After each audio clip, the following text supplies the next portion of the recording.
Hai. Kami sedang buat aiskrim goncang.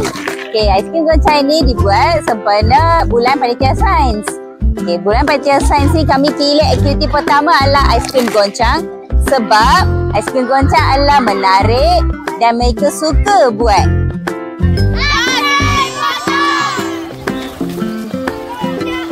Hai guys, hari ini kita akan buat aiskrim goncang. Inilah bahan-bahan yang kita akan perlu.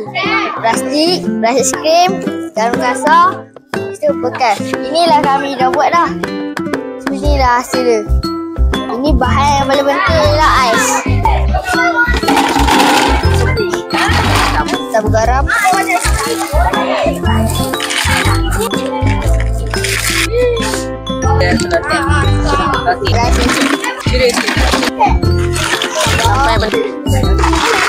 Tabur garam.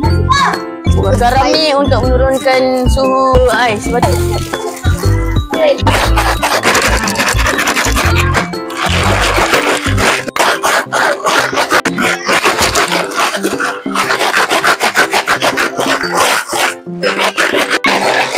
Lepas 10 minit kita dah boleh keluarkan aiskrim.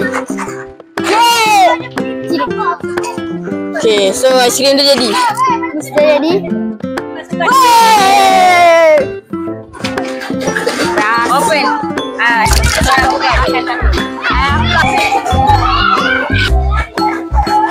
So good. Sedap.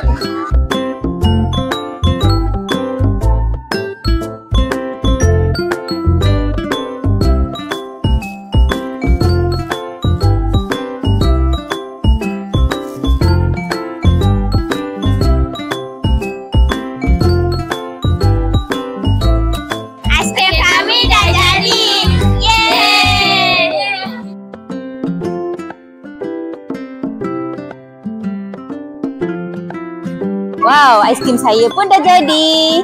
Okey, nanti ada lagi banyak aktiviti yang menarik sempena Bulan Panitia Sains. Mari jom kita enjoy Bulan Sains.